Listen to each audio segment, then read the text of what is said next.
My name is Ji-won, and I'm a 15-year-old girl with long, straight black hair. I live in a small village in South Korea, surrounded by rice fields and mountains, in a simple wooden house with my family.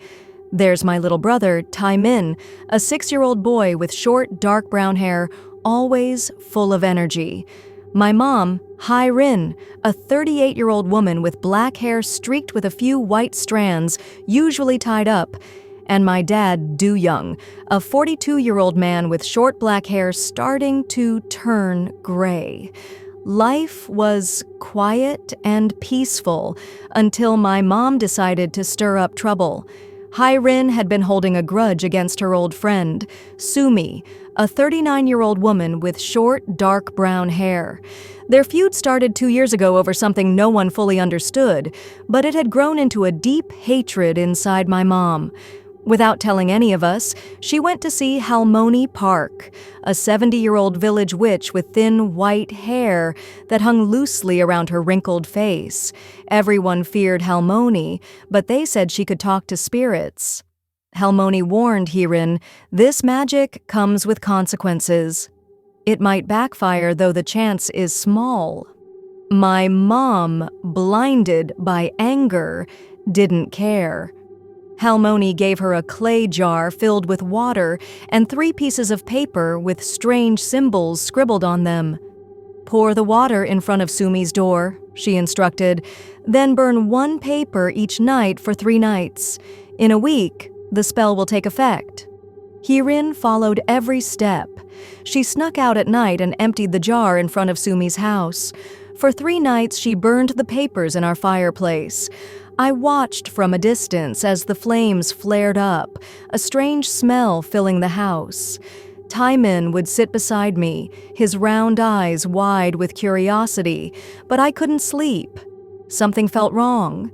10 days passed and nothing happened. Hae-rin grew furious, thinking Halmoni had tricked her. She stormed back to the witch's hut to complain. Halmoni just smiled calmly and said, "Be patient, Hae-rin. It's working." That same night, we heard shocking news. Sumi's father, Jung-taek, a 65-year-old farmer with short gray hair, had collapsed in the rice fields and died mysteriously after coming home. 3 days later, Sumi herself had a heart attack. With no children and her relatives keeping their distance after her husband's death, no one was there to help her. She lay alone in her house for a full day until the neighbors finally checked on her. They found her dead. When the news reached us, Hae-rin didn't celebrate like I thought she would. Instead, guilt weighed her down. But it was too late. A week after Sumi's burial, the curse turned on us. Tae-min and I started getting sick for no reason. Fevers, headaches, nightmares that wouldn't let us rest. One day, my dad was driving his truck back from the next village when a car crashed into him. Do-young died on the spot. Our house, once filled with Tae-min's laughter, became a place of silence and tears. Hae-rin changed after that. She stopped sleeping, sitting in the dark and whispering about things we couldn't see.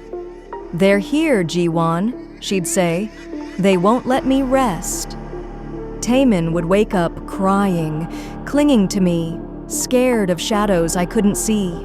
I'd hold him tight, my heart pounding, unsure of what was coming next. One morning, I stood with Tae-min in our courtyard, staring at the rice fields as the cold wind blew around us.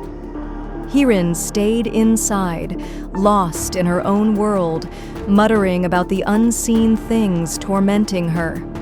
Sumi was gone, but the spell had taken us down with her. I looked out at the empty horizon, my tired eyes catching the dim light. A tear slipping down my cheek as I wondered if we'd ever escape this nightmare.